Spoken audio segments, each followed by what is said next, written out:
یہ جی سورۃ الصف پارہ نمبر 28۔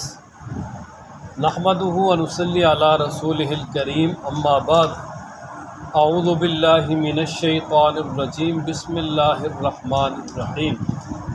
سبح للہ ما فی السماوات و ما فی الارض وہو العزیز الحکیم، صدق اللہ العظیم۔ یہ سورۃ الصف ہے۔ ترتیب نزولی کے اعتبار سے یہ 109 نمبر پر ہے۔ مدنی صورت ہجرت کے بعد نازل ہوئی ہے، اور جو ترتیب توقیفی قرآنی ترتیب جو موجودہ ہے وہ ہمارے سامنے، اس کے مطابق یہ 61 نمبر پر ہے، اور اس کے 2 رکوع ہیں اور 14 آیات ہیں۔ اور اس سورہ مبارکہ کا نام سورۃ الصف اس لیے ہے کہ اس کی آیت نمبر 4 میں اللہ تبارک و تعالی نے فرمایا کہ اللہ تبارک و تعالیٰ کو وہ بندے بڑے پسند ہیں جو صف بنا کر اللہ تبارک تعالیٰ کے راستے میں جہاد کرتے ہیں۔ تو صف کا تذکرہ ہے، اس لیے سورہ مبارکہ کا نام سورۃ الصف ہے۔ اور اس سے پہلی سورہ ممتحنہ کے ساتھ ربط یہ ہے کہ سورہ ممتحنہ میں حزب اللہ کی کامیابی کے لیے ایک منفی پہلو کی طرف سے مسلمانوں کو محتاط کیا کہ کفار کے ساتھ دوستی بھی نہیں رکھنی، اور اسی طرح ان کو اپنے راز بھی نہیں بتانے، اور اپنے رازوں کو جو ہے وہ خاص طور پہ محفوظ رکھنا ہے۔ کفار کے ساتھ کسی طرح کا بھی ساز باز کر کے راز افشا نہیں کرنے۔ اور پھر اس سورہ مبارکہ میں اللہ تبارک و تعالیٰ نے مثبت پہلو سے بتایا کہ جو حزب اللہ ہے، یعنی اللہ کا جو لشکر ہے، اس کی کامیابی کے لیے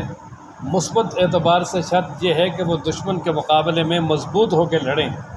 اور جوان مردی کے ساتھ لڑیں تو اللہ تبارک و تعالیٰ ان کو فتح عطا کریں گے۔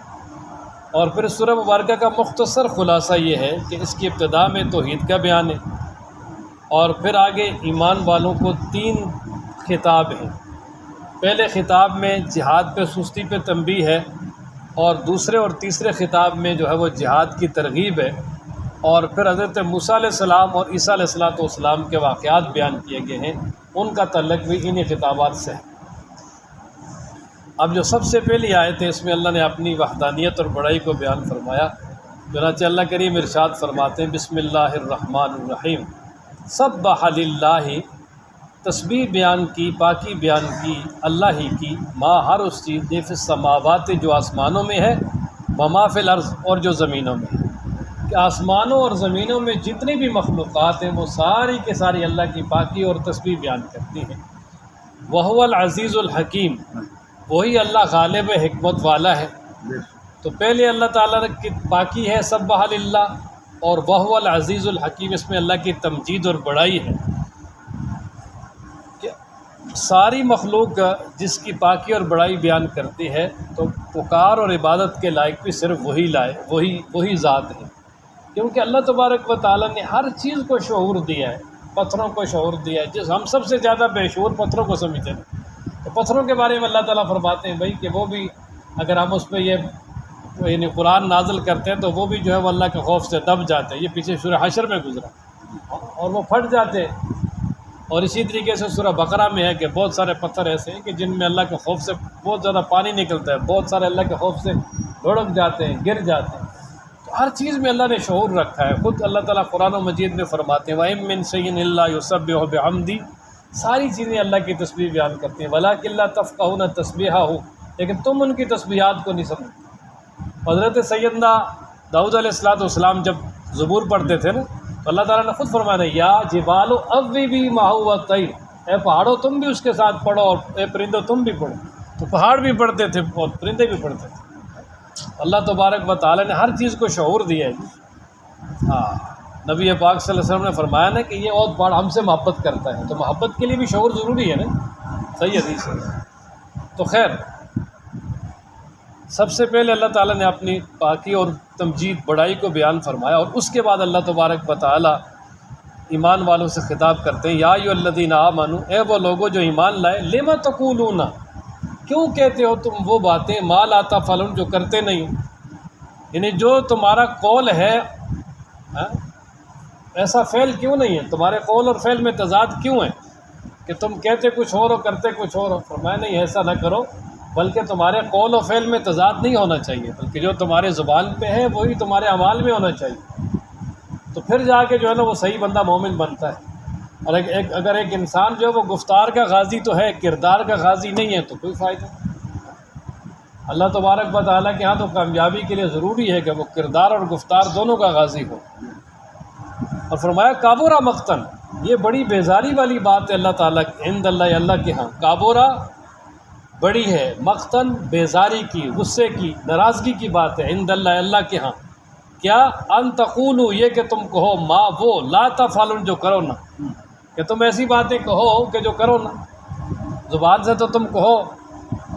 سارے ایمان کی جتنی بھی چیزیں ان کا اقرار کرو، لیکن یہ ہے کہ آگے عملی میدان میں جب تمہیں کہا جائے تو نہیں، اللہ تبارک و تعالیٰ کے لیے کوئی عملی کام کرنا پڑے تو تم پیچھے ہٹ جاؤ۔ فرمایا یہ بات اللہ کے لیے اللہ کے ہاں بڑی ناراضگی والی بات ہے۔ اب منافقین جو ان میں یہی بات تھی نا کہ زبان سے تو وہ کہتے تھے جی آپ آمنا آمنا، ہم ایمان لائے، اور بڑے دعوے کرتے تھے، آگے بڑھ بڑھ کے دعوے کرتے، لیکن ان کا عمل ان کے مطابق نہیں تھا۔ تو اللہ تبارک و تعالیٰ نے فرمایا کہ ان المنافقین فی الدرک الاسفل من النار، جہنم کے سب سے نچلے درجے میں ہوں۔ اسی طرح یہ کوئی تنبیہ کی ہے کہ تم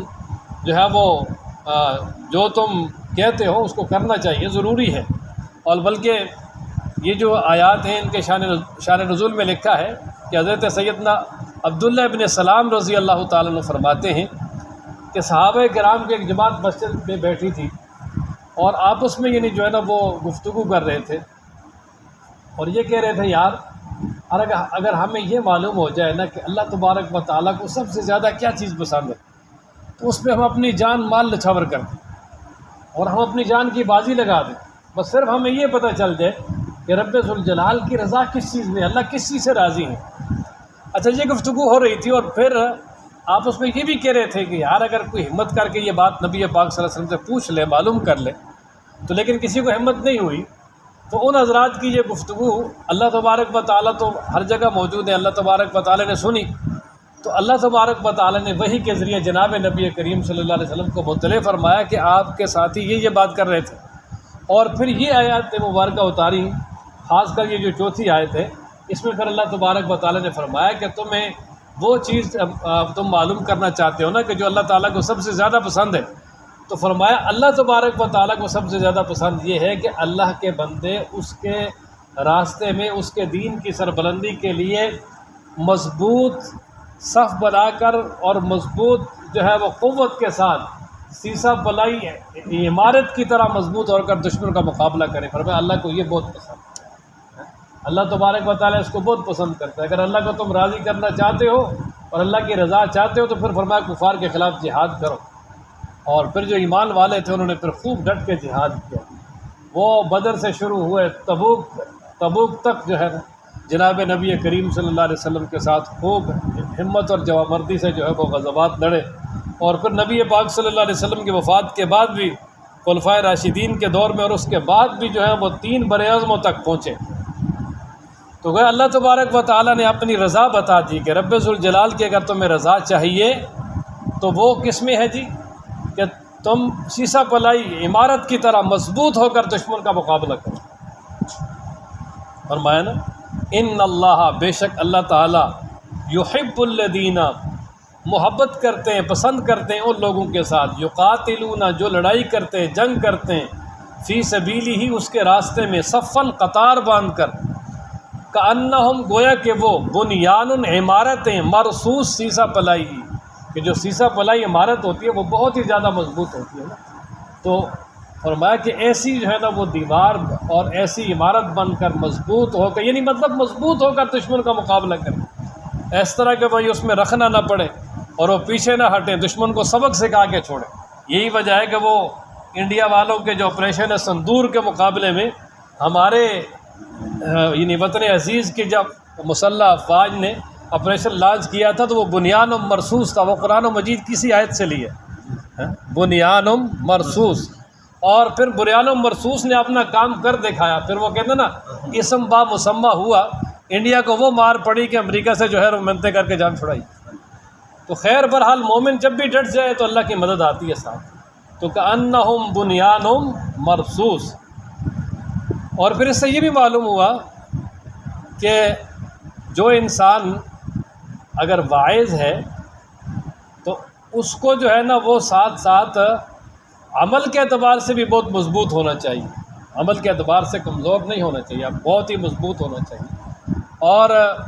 پھر یہ بھی ہے کہ مثلاً اس سے یہ بھی معلوم ہوا کہ اگر کوئی انسان نے کسی کے ساتھ کوئی وعدہ کیا ہے، معاہدہ کیا، تو اس کو پورا کرنا، پاسداری کرنا لازم اور ضروری ہے، کیونکہ جو بات کہی ہے تو اس کو پورا کرنا ضروری ہے۔ اگر کہہ کر وعدے کو پورا نہیں کیا تو یہ وعدہ خلافی ہے،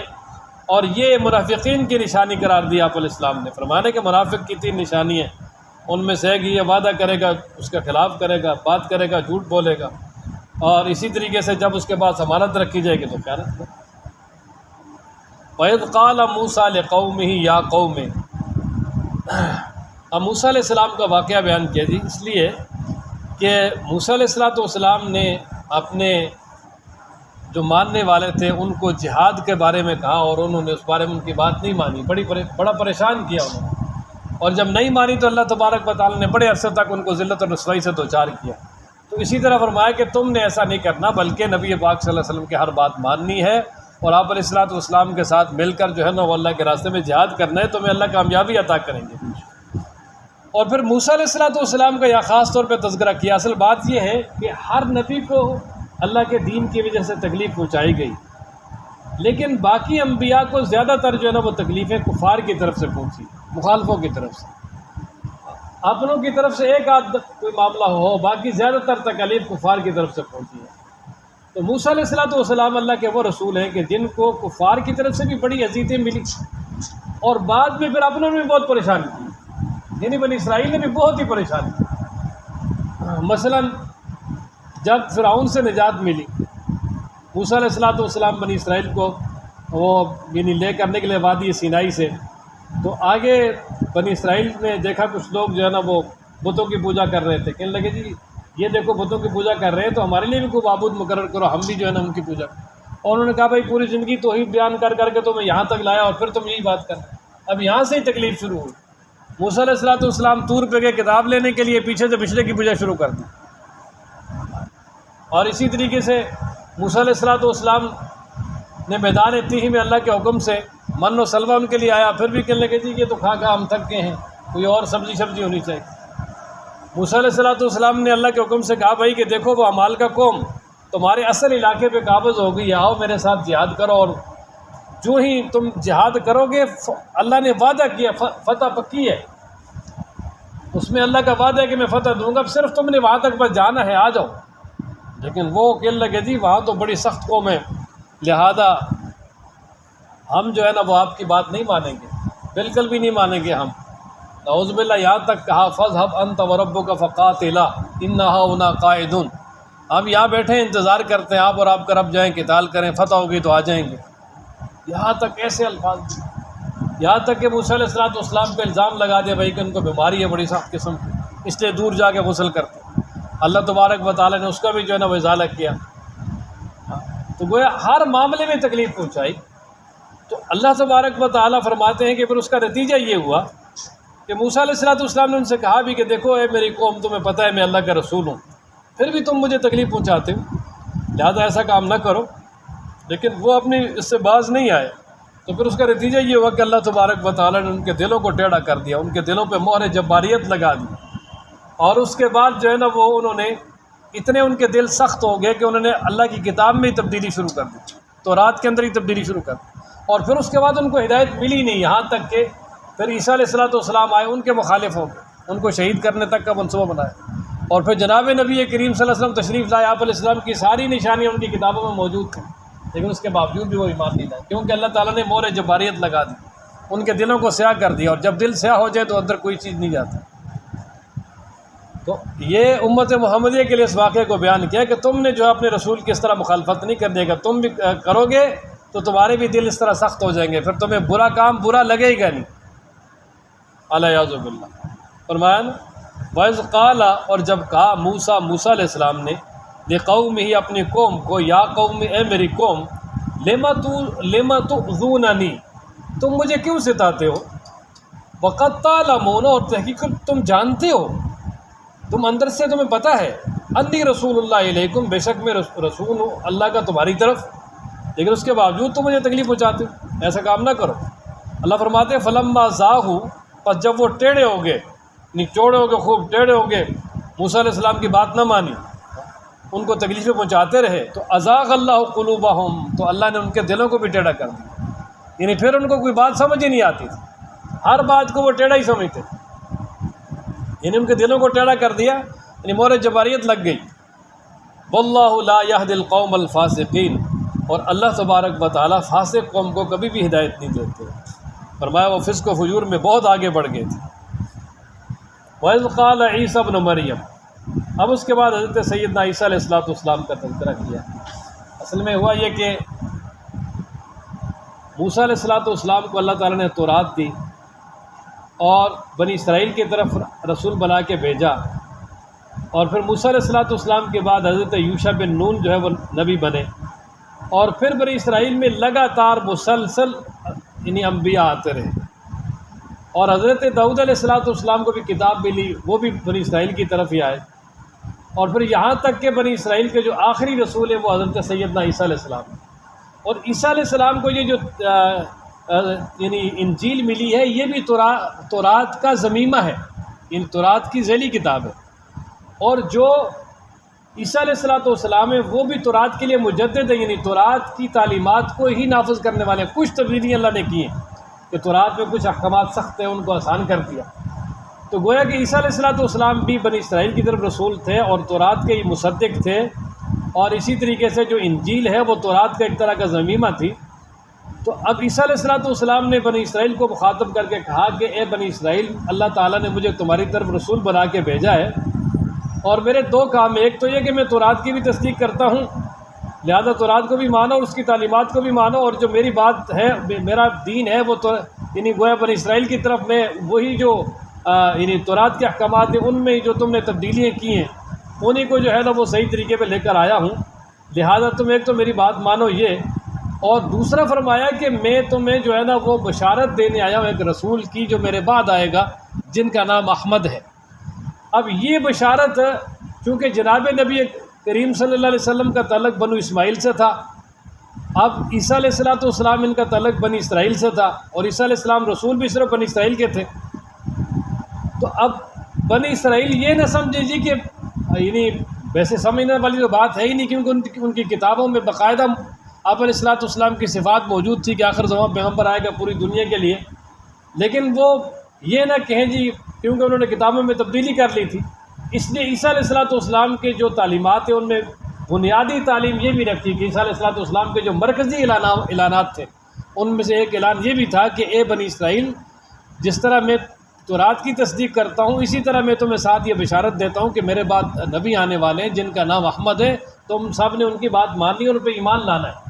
اور پھر عیسیٰ علیہ السلام کے اٹھانے کے بعد تقریباً 500-600 سال رسول انبیاء نہیں آئے، اور پھر جناب نبی پاک صلی اللہ تعالیٰ علیہ وآلہ وسلم تشریف لائے، اور یہ عیسیٰ علیہ السلام کی جو آپ علیہ السلام کے بارے میں بشارت ہے بڑی واضح ہے، اور اللہ فرماتے ہیں کہ یہ اتنے ظالم ہے بنی اسرائیل کہ اتنی واضح بشارت کے بعد بھی جب اللہ کے نبی ان کے پاس وہ سارے معجزات اور نشانیاں لے کر آ گئے تو کہنے لگے یہ تو نعوذ باللہ واضح جادو ہے، یعنی پھر بھی انہوں نے مانا نہیں، حالانکہ عیسیٰ علیہ السلام نے بڑی واضح طور پہ جو ہے وہ بشارت دی تھی۔ یہی وجہ ہے کہ جناب نبی کریم صلی اللہ علیہ وسلم نے ارشاد فرمایا نا کہ میں حضرت سیدنا ابراہیم علیہ السلام کی دعاؤں کا مظہر ہوں، اپنی والدہ کی خواب کی تعبیر ہوں، اور عیسیٰ علیہ السلام کی بشارت جو ہے نا اس کا مظہر ہوں۔ فرمایا نا وَإِذْ قَالَ، اور جب کہا عیسیٰ بن مریم، عیسیٰ بن مریم نے، یا بنی اسرائیل، اے بنی اسرائیل، انی بے شک میں رسول اللہ کا رسول ہوں، الیکم تمہاری طرف، یعنی وہ بنی اسرائیل کی طرف رسول بن کے آئے تھے، مصدقا لما، میں تصدیق کرنے والا ہوں، لما اس کی، بین یدیہ جو میرے سامنے ہے، یعنی مجھ سے جو پہلے ہے تورات، بین یدیہ جو میرے سامنے ہے، یعنی مجھ سے پہلے جو کتاب ہے میرا تورات، یعنی تورات یہ من بیانی ہے، وہ مبشرم، اور میں خوشخبری دینے والا ہوں، بے رسولی، ایسے رسول کی، یاتی جو آئے گا، من بعدی میرے بعد، اسمہ ان کا نام احمد ہے، نبی پاک صلی اللہ تعالیٰ علیہ وآلہ وسلم کے بہت سارے صفاتی نام ہیں، اور 99 نام تو یہ قرآن و مجید کے اینڈ پہ جو ہے لکھے جاتے ہیں، بڑے مشہور ہیں۔ ان میں سے 2 نام آپ علیہ السلام کے ذاتی ہیں نا جی، ایک محمد اور ایک احمد۔ محمد نام رکھا دادا نے اور احمد نام رکھا والدہ نے، اور یہ دونوں نام جو ہے نا وہ نبی پاک صلی اللہ تعالیٰ علیہ وآلہ وسلم کے اللہ تعالیٰ نے ان کو رائج کیا۔ محمد کا معنی ہے سب سے زیادہ تعریف کیا ہوا، تو اللہ تبارک و تعالیٰ کی ذات کے بعد جو دنیا میں تعریف ہے وہ سب سے زیادہ کس کی ہے جی؟ محمد صلی اللہ علیہ وسلم۔ یعنی محمد کا ایک ترجمہ یہ بھی کیا ہے کہ جس کی سب سے زیادہ تعریف کی جائے، جس کی تعریف کا سلسلہ ٹوٹے نہ، ہمیشہ جس کی تعریف کی جائے۔ اور اسی طرح محمد کی یہ بھی ہے کہ جس کا ہر جزو جو ہے وہ قابل تعریف ہو۔ تو خیر، اور احمد کا معنی ہے سب سے زیادہ تعریف کرنے والا، یہ اس میں تفصیل ہے۔ احمد و افعالو انصارو، بہت زیادہ مدد کرنے والا، جیسا کہ ہم کہتے ہیں اکبرو، اللہ سب سے بڑا ہے۔ تو یہ احمد کا معنی کہ جی ہم بہت زیادہ تعریف کرنے والا،